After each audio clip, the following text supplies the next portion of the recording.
people who Friday they want a phone, guys. Dinsang, don't we say going? that? Yeah, where we going this Friday? They don't even have a plan, but they're gonna be there. Your environment is much more powerful than your willpower. Accountability is a big part of it. Some people will join running clubs. Some people will have few friends who say, guys, let's target losing this amount of weight, and we call each other when we have to go take the walk. We call each other when we have to go. That's building peer accountability. I always say you start where you are. You start with what you have. Because if you start overwhelming your nervous system and your thinking to say, where do I start? Where do I start? You'll be, where do you starting until you're 60 years old?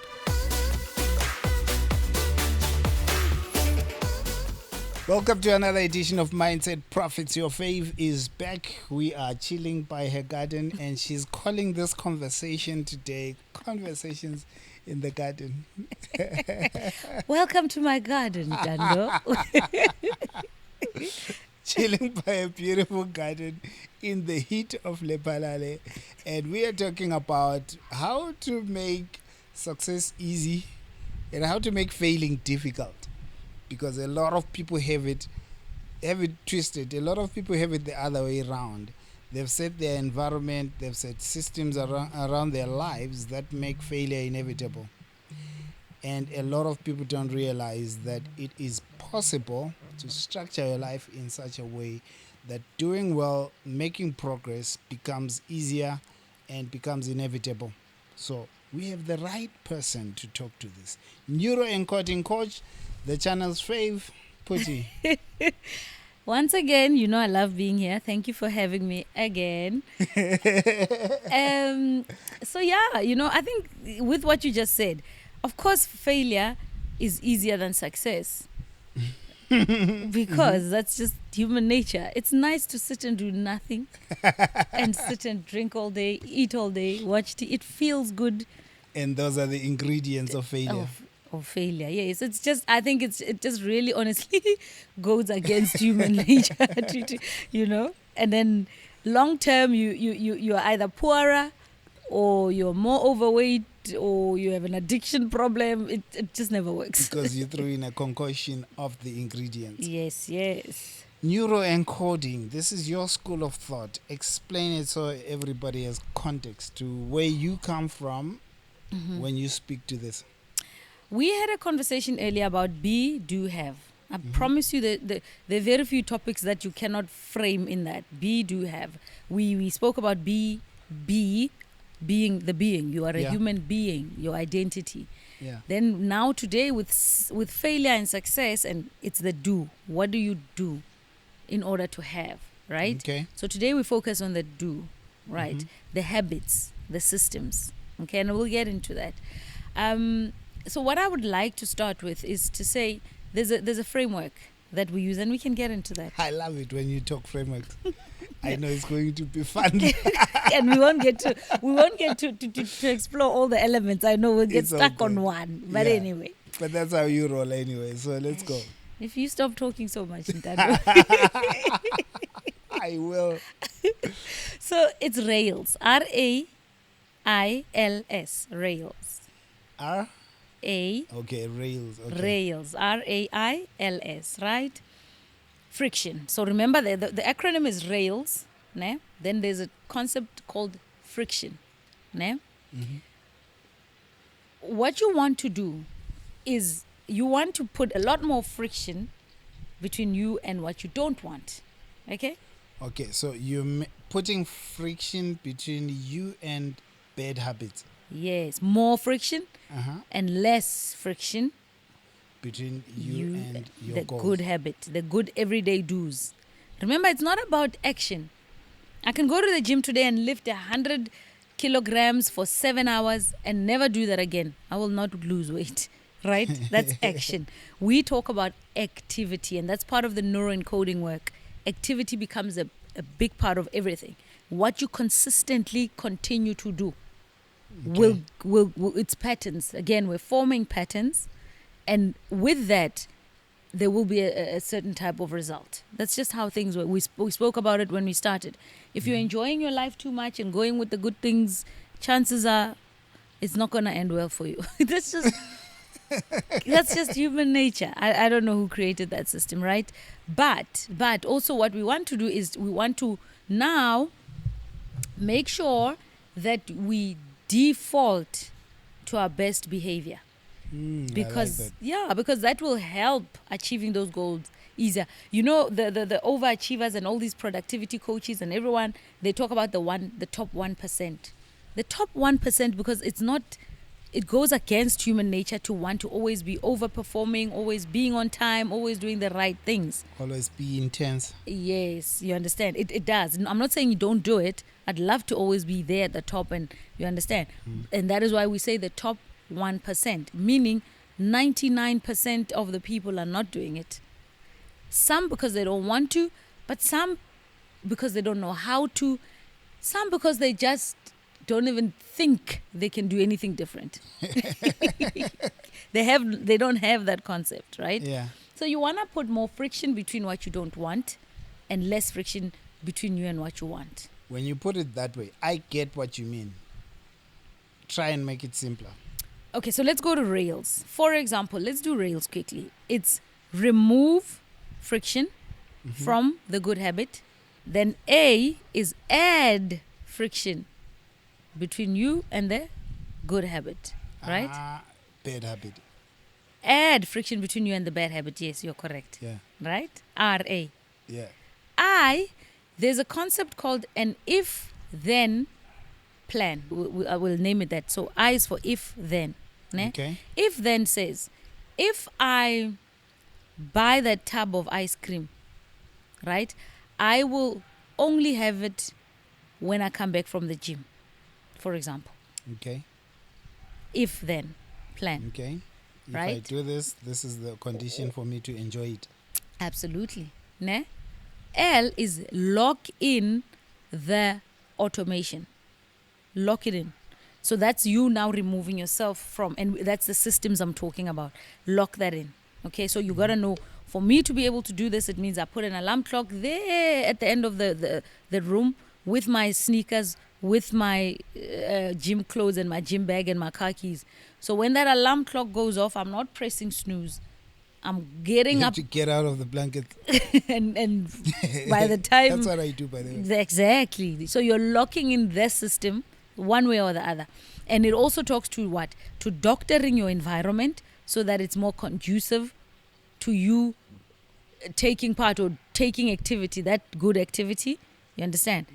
If it's about money, it's automating those debit orders that go towards your savings or your investment plan or your emergency fund. That's the locking in. That's a locking putting in. automations then- and putting yes. things in place that guarantee, triggers in place that guarantee you will do it. Yes. And then S, just score yourself regularly. Most time, depending on the intensity of the activity, you score yourself every week. Some do check-ins every day, depending. I think a year is too far, but you never know. Guess it depends on the goal. It depends on the goal. RAILS. So that's where does neuroencoding come in the framework? So the neuroencoding work we do, we help you default to your best behavior, right? We use tools and techniques that rewire your thinking. I know, especially with males, when you say reprogram, rewire, you're like, this one, what you want to do to my brain? Will I get my old one back? Who wants your old one back if it's not helping you get if it's not helping you get to your goals? What you doing with it, eh? If it was good for you, why would you want to change it? You see. Anyway, yeah. So we put in certain tools and techniques that use neuroscience to help your brain process things easier that take you more forward. Nah? And that's really all that there is to it. Is it? Yes, that's really all there is to it. And we, obviously, depending on the goal, depending on what we identify as the friction, we then have tools and techniques that we can employ to help us behave better. Okay. So if I'm listening to you with the neuroencoding and the framework, what comes to mind is the environment. There are people that have set some of these things in place, but they're in an environment that triggers them to backslide. Your environment is much more powerful than your willpower. In any goal, in any environment, your environment is much more powerful than your willpower. So betting on your willpower is the mistake that they're It's making. the mistake a lot of us make. Willpower is a big part of it, but it runs out at some point. There will be days where you can't. There will be days where it doesn't feel good to do that.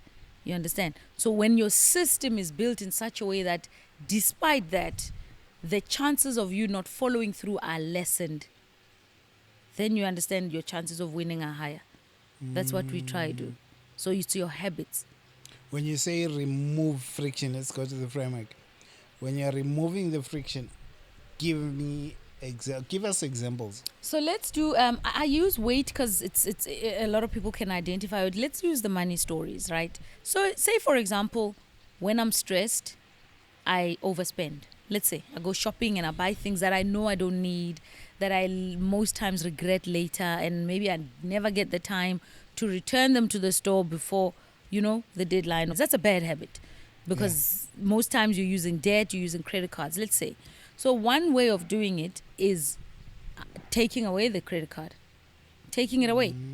So that's the removing the friction. Something like that. Take it away, okay? Or putting your money, in South Africa we have what we call a 32-day deposit. So having a system that as quickly as your money comes in, a chunk goes into a 32-day deposit, quickly. You protect yourself from yourself. Account. A savings that is locked. Access it easy. You have to fill in forms, you have to apply to the bank, you have to wait 32 days. And by the time, if it's not an emergency, by the time the 32-day comes, you're like, I'm fine. I don't need it. That's one way of looking at it, you see. Okay? And then keeping score. So then one way of incentivizing, remember, feels good. You want to do it more. That's how our nervous system is wired. It feels good, I want to do it more. So one way of doing it is checking in with your bank account every month, every week, where you look at it, you're like, hey girl, I've got 10,000, I've got 500, I've got 2 months worth of my salary. That feels good. It makes your why bigger. It makes your why more realistic. Now this nervous system of ours that wants to protect us says, and that is wired to do things that feel good, says, hey, that felt good. Dopamine, good feelings. Let's do more of that. Okay. That's you working with your own biology now in neuroscience. So in your example, especially with the credit card, by removing the easy access, you're making it difficult for you to do the bad habits. Yes. Look, if you want to do it, you will do it. So that's, I think it's you saying this is how we make failure difficult. We make failing much more difficult. And then by putting in a system that's productive, you would have defined what that looks like. You are making winning or success a lot more enjoyable, a lot more frictionless, and a lot more automatic. It makes sense because if you really look at it, a lot of people who are in debt and struggling with debt are in that position because they could get access to the debt. Most times. A lot of the times it's because your income went up. The bank pre-approved you, said you qualify for a certain level of debt. Someone looked at your financials and said, we could give you this amount of money. You didn't have a good plan for the debt. And that's you in trouble. That's you in trouble. Because it was easy get the debt. Yes, it was available. You qualified. You qualify. It's buying power. For who? For them. For them. Because now you're indebted to them. They gave you buying power of 10,000 Rand. You're going to pay them back 60,000 Rand. And probably coming back for more because you've destroyed all your, your savings plans and your emergency plans and all of that. You see, that's a system that was built to not have me and you, the normal people, do well. I get you. Yes. Use the removing and adding to losing weight and gaining weight. For example, let's do that. Let's say you want to lose weight, right? You probably will eat. You must eat less. Obviously, these days there are different other things that people are doing. But the clean way is you eat less, you exercise more, or you move a lot more, right? Yeah. So how would I do it?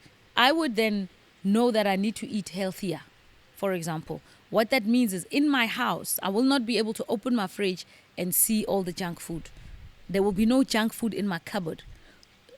So you remove I've removed the easy access. I do know that we have the apps that you wait a few minutes and they come. So maybe delete the app. Maybe delete the app Honestly, maybe delete the app. You know, if it means ordering that food in is so quick, maybe delete those apps. You understand? That's Let's say. making failing at that goal difficult. Yes, okay. And then how do you how do you add, I mean, how do you remove friction from the success, right? From the success habit. Accountability is a big part of it. Some people will join running clubs. Some people will have few friends who say, guys, let's target losing this amount of weight, and we call each other when we have to go take the walk. We call each other when we have to go. That's building peer accountability. And then some people put money at the end of it. Whoever the biggest loser makes so much. No, you understand? So you're creating that, and you're removing the friction from success. Because now, if all my friends are at the gym and we have agreed that we will be going to the gym every week, remember I mentioned the first example where you take that your phone and you put it there, so that in the morning you will get out from your bed and you will walk to the end of if it means you must put it in the kitchen when everyone else is sleeping, because if your alarm clock goes on for too long, the whole house is up. So you see, so you put it there in the kitchen, and right next to it, you've got your running shoes, you've got you understand. So you're triggering the brain to just, okay, let's just carry on. Yes, there are times where you're just tired and you don't want this, and you switch that thing off and you go back to bed. I know it happens, but you understand that when you keep doing this, that tendency to go back and crawl back in your bed will be a lot less. Right? Yeah, I get it. That's actually the one hack that worked the most for me, because I realized that if the alarm clock is next to me, if I'm not feeling like it, I'll switch it off and actually oversleep. I don't know what those 5 minutes of waking up and switching it off were doing. But if by default I wake up at 5, for example, I do the alarm thing, I'll do 6. Because I woke up. Yes. But what I started doing was that just making sure the alarm clock is a loud one and it is across the room. Everyone. It's just across the room. Yeah. So you really have to get up. And fix it. And after all is said and done, and and be ready to reset. Each time you drop the ball, be quick to reset and start again. And keep doing it. A lot of people are discovering, or they knew, but it's discovering because you got prompted on a podcast that I'm in my 40s and I have zero savings. The new goal is life reset right now. I'm in my 50s and I don't have anything to my name, and the new goal becomes life reset and building, so that in 10 years time my life looks significantly better. If we are applying this framework to that kind of goal, what's a good place to start for people? I always say you start where you are. You start with what you have. Because if you start overwhelming your nervous system and your thinking to say, where do I start? Where do I start? You'll be, where do you starting until you're 60 years old? Okay? Yeah. Start where you are. What can you change? I tell you today, even if it's 50 rand that you can rescue from your spending, start. And have a consciousness, something that makes you look at that 50 rand to say, you know what, I can do this. I'm a big fan of accountability. Tell someone who's not scared of you, who's going to remind you. I tell people, those who are blessed enough to live with younger human beings, you tell them that I'm saving up for this thing. They'll remind you, you know that, right? Yes. Tell a friend.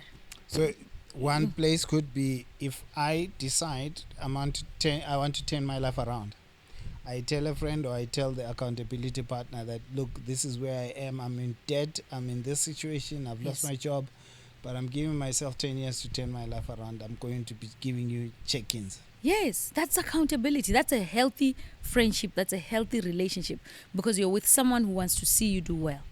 God help you that you choose the right person. But you understand? What did you have in mind when you're thinking wrong person? You could tell someone who's going to make fun of you, someone who's going to make you feel small for making mistake, someone who, you understand, someone who's going to abuse your vulnerability. Yes. In the first place. Yes. Or just go tell other people. Yes.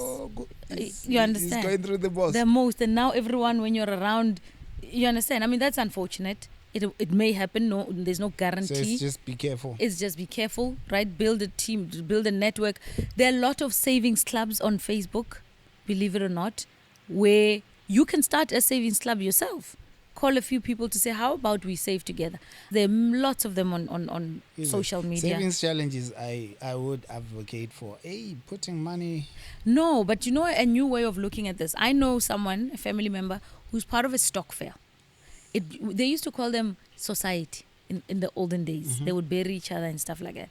But when our beloved post office stopped working, they were using the post office because the fees were lower, right? When it stopped working, what they then did, they got all the money out, but all of them opened their bank accounts, right? I think there's about 10 or 12 of them, né? For the same purpose. It's a burial society, Yeah. right? And for events when there's weddings and things like that. So that's a stock fair, like it. And then what they do is you put your money wherever you want to put it, separate, not mixed with your stuff. Every month, instead, they no longer even meet in someone's house and talk and do the social gathering. Instead, they have a WhatsApp group. At the end of every month, you pull a statement, you take a picture and you send it to the group. So at the end of each month, we should have the same balance. So if you want to cheat the system, you can do that. You'll do the gymnastics of putting money in and taking it out the same day. It doesn't matter. But you'll feel the shame. You'll feel that that's your business. You understand? But you understand the system is there. And I guess if you're that person listening to this, you're making failure easy. Very easy. And you are reversing the progress yourself. Who can blame? You are the only person to blame in this, you see. And anyway, long and short, come the time, because when people have a bereavement, funerals, weddings and stuff, they want equal contribution from all of us. So you will see to it where you get your money from. Okay. You understand? And those are elderly people, believe it or not, who came up with that model. I love it. Yes. I love it. So if I'm looking at success, because we're talking failure a lot more, what makes success come easy? I think a good frame would be looking at how others are making success look easy. What do they have? What do they do that makes success come naturally to them? So most people, so let's talk about the people who on social media look like success comes easy. Obviously, they're selling you a frame of their life. You don't see what they do Exactly. to be. You don't see the early hours. You don't see the late nights. You don't see the things they go without to achieve that look. So you can't claim that fully until you've seen them and lived with them, one, right? But two, most of those type of people have a strong willpower to succeed. They do, internally. Most of them are internally driven. They don't care who's there. They don't care who's not there. I mean, the top, we call them the GOATs, the top athletes in the world, will get up at 2 a.m. and be in that gym before everybody else comes. We know the story. No one had to push them, right? So there are people who are more personally, they're driven in that way, right? Very few. We can recreate it, us normal people. We can recreate it. And even on top of that, they still have accountability. They most times have a coach. They have a group that they report to and all of that, all right? So we can still recreate it in that we can get the services of a coach. We can we can create an environment that's... Or mentor. Yes, or a mentor, right? Or whatever. Or someone who you account to. Someone who you respect, who you honor their trust, who you honor their time, and you check in with them. That's easy stuff to do. If you don't have anyone like that in your life, I think you need to do a deep introspection about the people you are keeping around you. Okay, and that's how you can create that system of accountability. Sometimes just announce it on a public platform to say, I'm doing this, and the shame of people seeing you fail in that way. Maybe for some people it can push them if they're more externally driven. But the more you do something, especially in a way that gives you joy and comfort and releases some dopamine, it's easier for your nervous system to seek more of the same, right? So that you continue feeling good. All right. And then the more successful you are, the more you register the progress. You tap yourself at the back, you jump, you whatever, you put whatever it is, you do something to reward yourself, right? The nervous system looks for more opportunity to feel that good, and then it becomes easy. There's less resistance within yourself. So this is you doing the good habits, getting the wins, and because you're getting the wins, your body now recognizes that we are making progress. Yes. This is working. Yes. To the point where if you haven't gone to the gym for 2 weeks, your body's like, what's going on now? You know, right? Then what do we do? You shut that voice down. The first time you shut it down, the second day, fifth day, body's like, oh, okay, let's continue This watching is us TV. now. Our brains are meant to protect us. Yeah. They're meant to keep us safe, not to stretch us. So when you've done the stretching, neuroplasticity, and now you want that elastic band to shrink back, that's up to you. What if I see that success is not coming easy because there's a big knowledge gap? I don't know what to do. So you were I don't you were know going there, how. yes. Yeah. Let's do that. So we've spoken about sort of the neuro work. There's 6 levels you want to maybe look at without getting too much into it. It's the environment at the bottom of it, if you Which can is imagine. the base. If you can imagine a triangle. At the bottom is your environment. Next, you have your capabilities. What can you do, right? What can you do? What can you not do? The gap is there. And if you take stock to say, okay, I'd love to start a podcast. That's me. I know nothing about podcasting. I know about talking, You do. but not setting up the way you can set up, right? That's a skills gap. I don't Yeah. know how to. So maybe I'll talk to you, maybe I'll buy a course, I'll do whatever, right? To learn. Yeah. So that's a capability situation. So the first level of friction for everyone is your environment. That's your environment. That's key. And The if you less can't beat your environment, you're not moving up the you're ladder. not. The least level is environment. And remember, there's a saying that goes something like this. You don't rise to the level of your goals, you fall to the level of your training. Yeah. You remember that? Yeah. Ne? Yes, it's exactly this. That's the part of the systems that you put into place. That famous book on habits that we know, that's what that book is about. It's about creating systems, creating your environment, doctoring your environment in a way that it propels you to supports do you. better. It supports you, despite yourself. So you can put triggers in your environment, reminders in your environment that reminds you every day to say, let's Yeah. work. Friends of mine have a commitment to play more golf, to practice more golf. Okay. So what have we agreed on?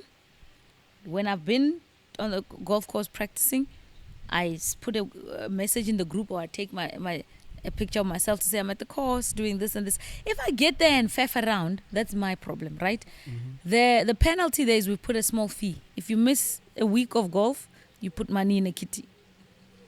You guys are deep. But we're creating this, right?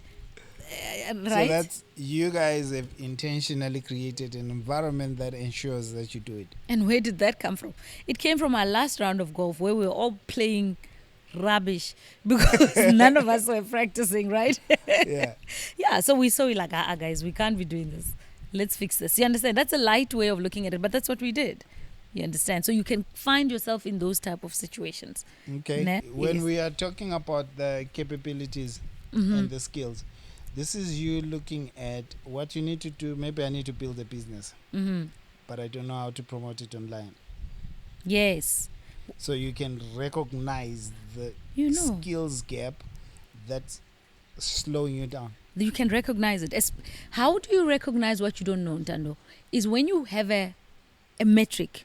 You must know what you game for. If you they say if you fail to plan, you're planning to fail. So in the planning, you will know that if I'm saying I'm successful, I would have created a website.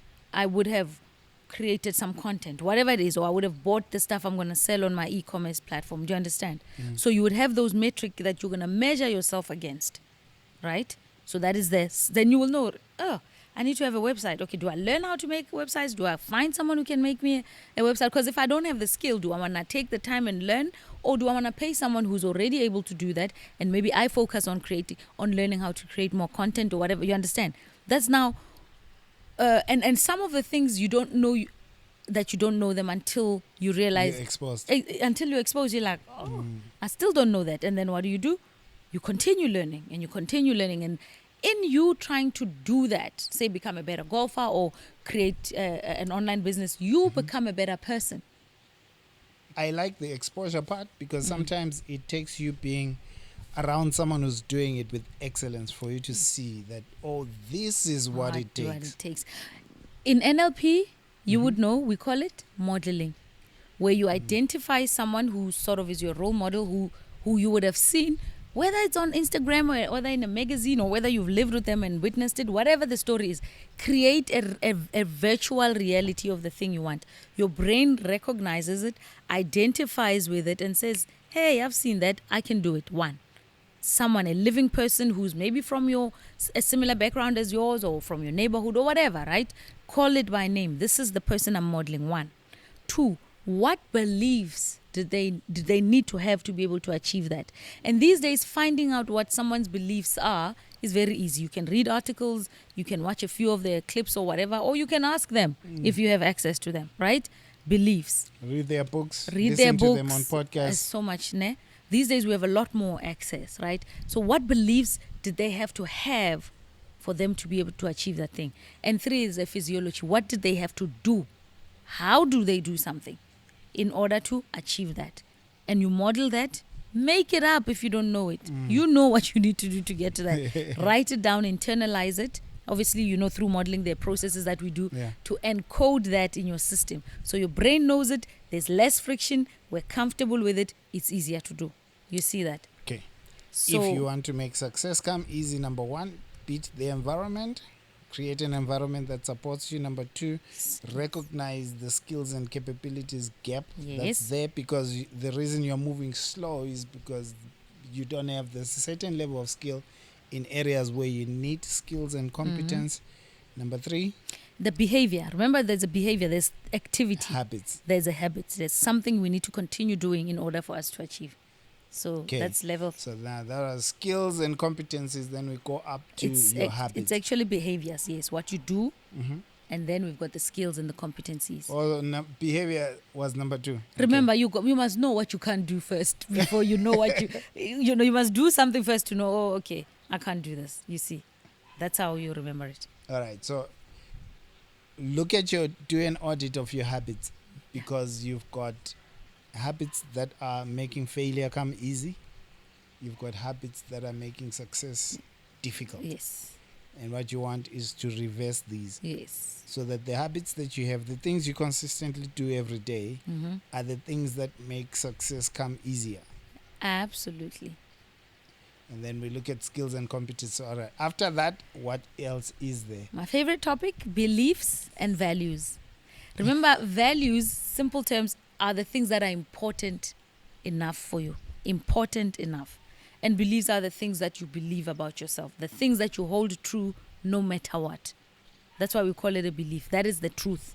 Why is that important in this equation? Because when it comes to if, classic, you don't rise to the level of your desires, you fall to the level of your training. Yeah. If I'm a girl who, let's say, weight, right? If I've never identify with being overweight, okay? I've never, it's never been something that I'm comfortable with, okay?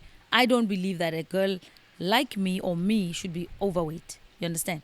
So already when I'm overweight, I'm going against a core belief of mine. I'm being extreme now, do you understand? You don't believe this is you. So I'm unhappy. Now that's where the insecurity comes in and whatever. I'm not talking body shaming where everyone's happy with their big selves and people start shaming them and they have an externally influenced insecurity. But when I know that I'm not happy when I'm at this weight, I know I'm not. You understand? That's a strong sense of me that feels betrayed, isn't it? That does that. So that's beliefs, right? Beliefs is what you believe to be true, ne? No matter what.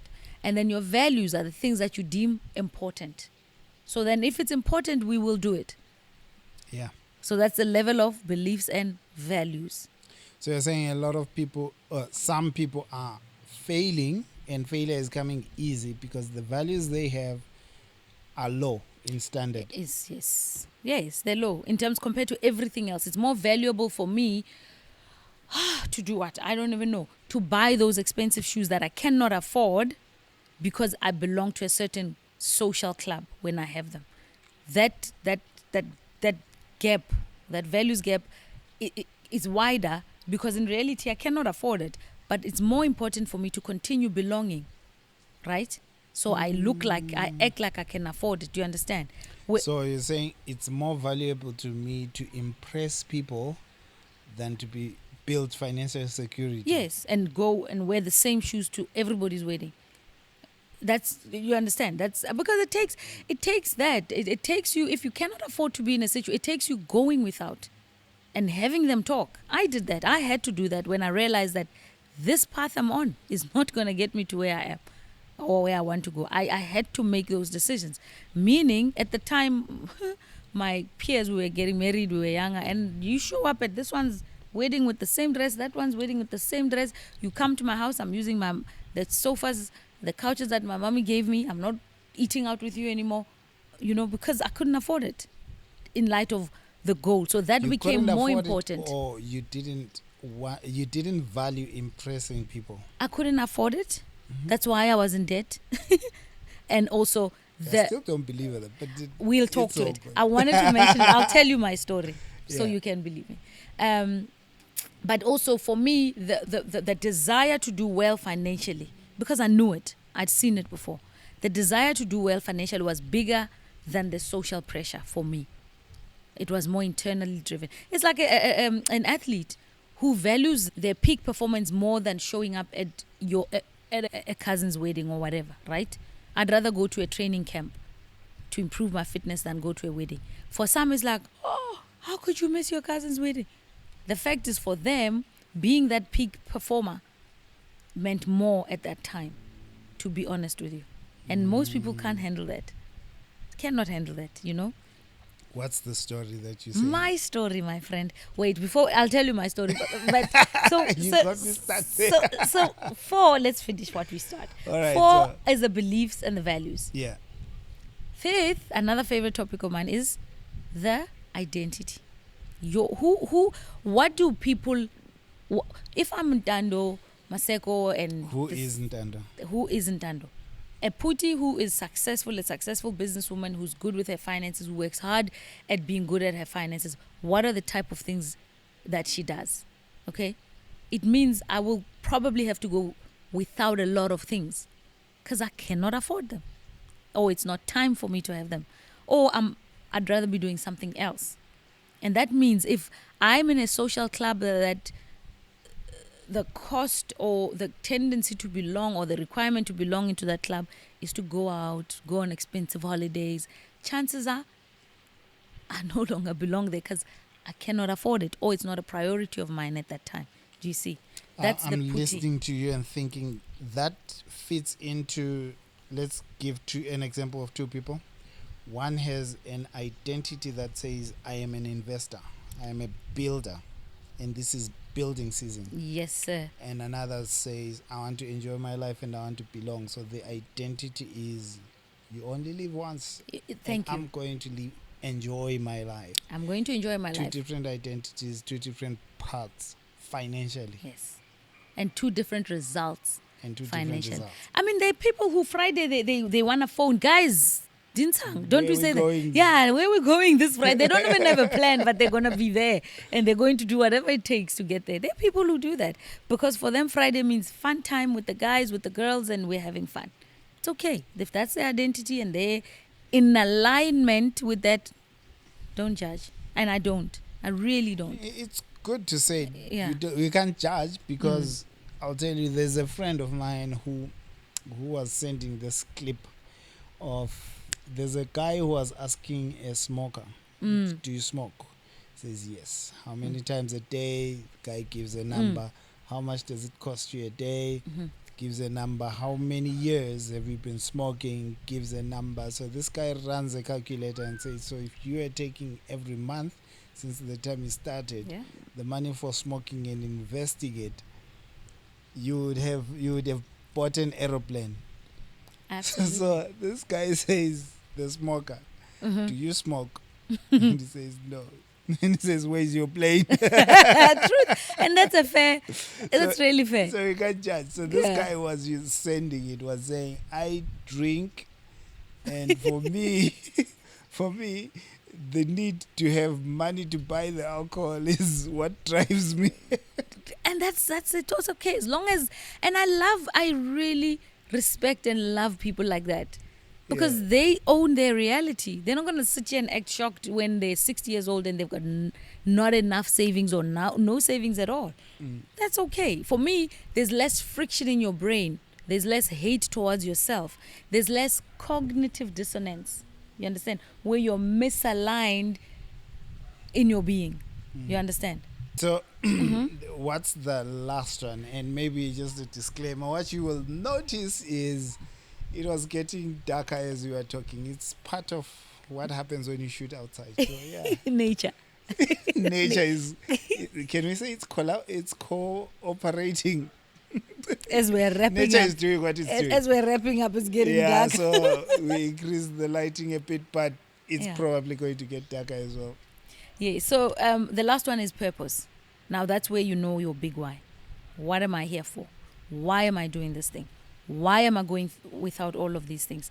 The job is, and it's a triangle.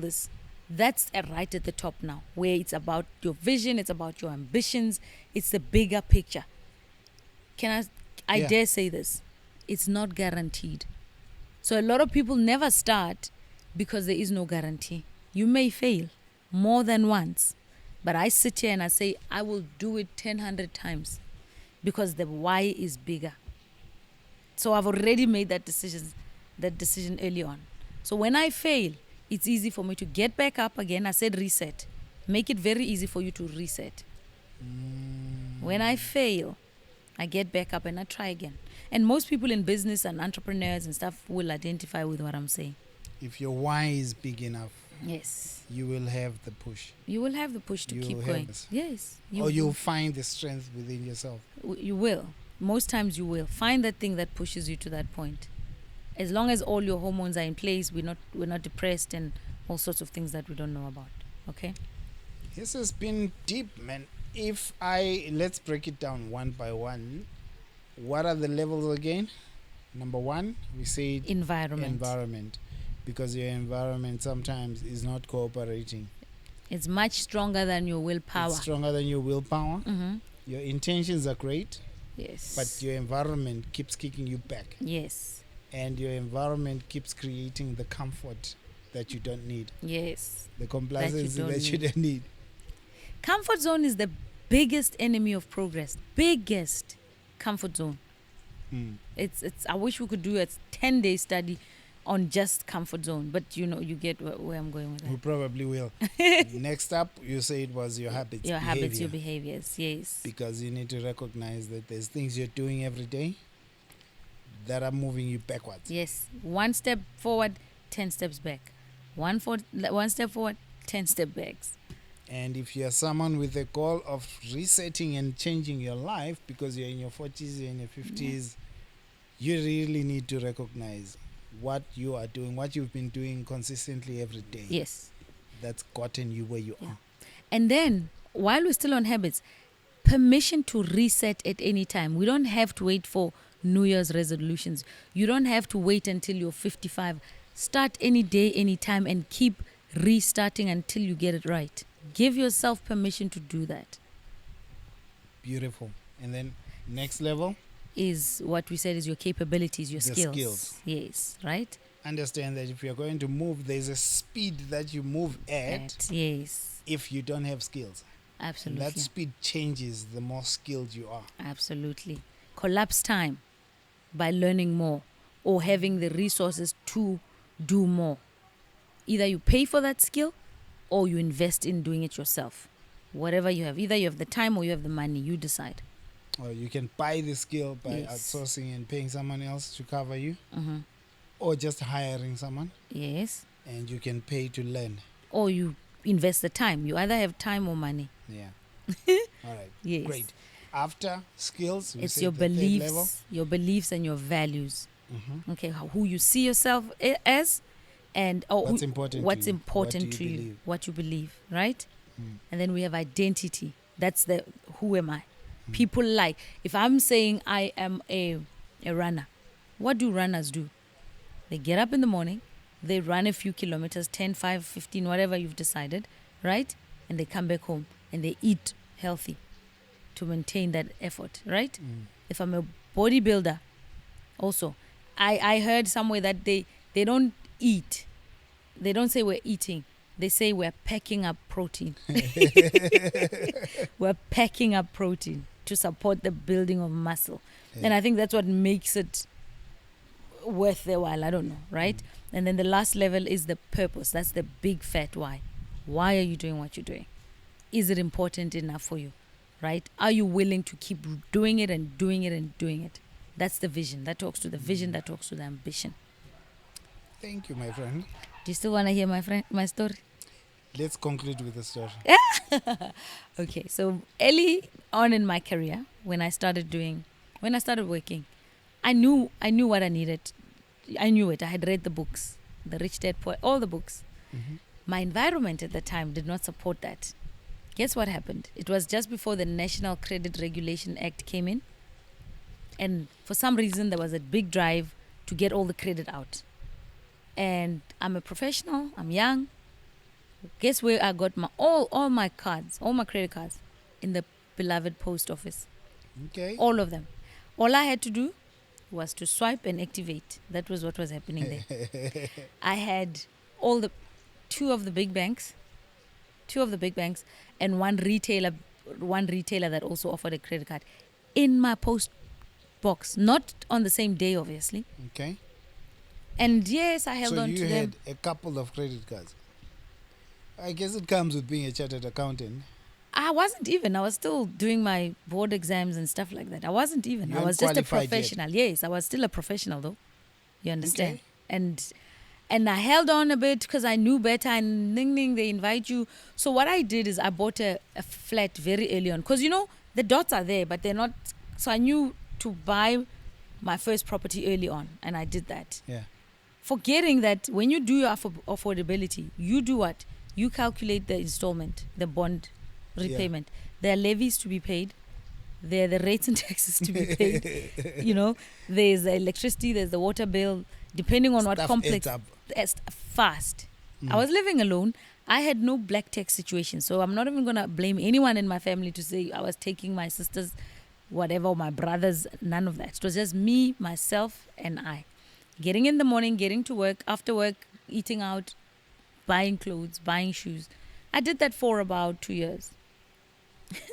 Until one day, and credit card, pay this one, that's nice. Yeah. Get your bonus, blow it, go away, go on holiday. That was me. One day, my turning point, my lowest moment, I was trying to get to work.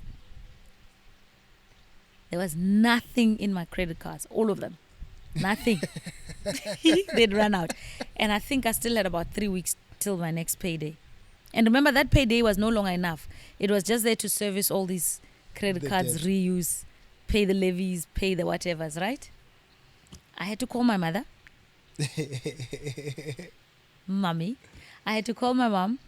And my mom had always had this thing to say, with your first job, or for your first job, your salary was 3 times mine in all my working career, right? And I've never run out of money. And I helped take care of all of you. So she's always had that. And then she said to me, this is the last and the first time you call me. This is the first and last time you call me. Okay? She helped me. For me, that was like, girl, that's come power, on. Man. Yeah, I knew it. I knew I shouldn't have been in that situation. I knew it. And it was like, no, next month, this is it. I'm done. I'm fixing everything. And I did the work. Ntando, I did the work.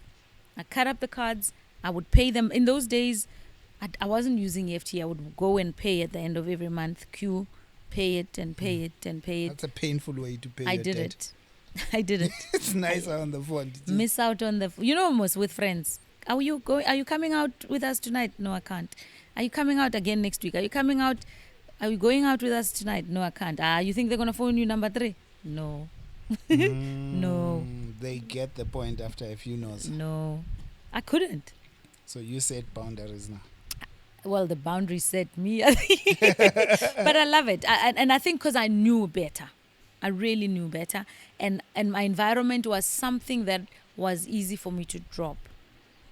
It didn't, you understand? Okay. It was. If a friend stopped the friendship because of that, I knew then maybe we were not, you understand? But remember why it was more, I was internally driven, not externally driven. Okay. Took a while, but I got there. When you got out, did you backslide? No, no. I set up my environment. I killed that desire to want to belong. It doesn't mean anything to me to wear certain or show up a certain way that I'm not. It really doesn't. What's your why? Why are you driven to succeed so much? Freedom, options. The less debt I have, the more control I have of my earnings and my income, the more free I become, the more choices I can make, the more options I have. That drives me. Options. Saying I don't want to do that because I don't want to do it. That drives me. Freedom. Do you ever ask yourself when enough will be enough? Because you've been growing in leaps and bounds. Enough will be when I'm done, and I think that's why I'm coaching. That's why I'm in business. Because I want to work until the end. There is no retirement set date for being a business owner. There is no retirement set date for being a coach and helping, and developing and learning and all of that. So I'm driven to build things that last, that outlive me. It means a lot to me to know that I'm contributing in that way. So again, there are people who are more externally driven and there are people who are more internally driven. Naturally, I'm more internally driven. If it means a lot more to me, I would most probably do a lot more to get that thing done than people who say, Ish, I pitched that to a friend or a brother and they crushed it, so I'm not doing it. I'm less inclined that way than this way. Okay. Beautiful. This has been good. Thank you for joining us till this time. I'm curious to hear your thoughts, because the first time that we did a deep dive with Phuti, she talked a lot about the environment.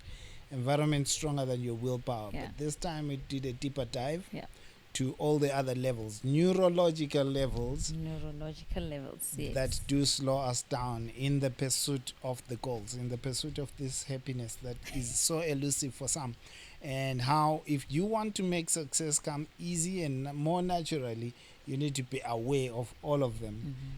Do an audit of where you are in each of them. Mm-hmm. Mm-hmm. And mind your rails. Mind your rails. You can go back and find out what rails means. Thank you, and see you in the next episode. Absolutely. Sure.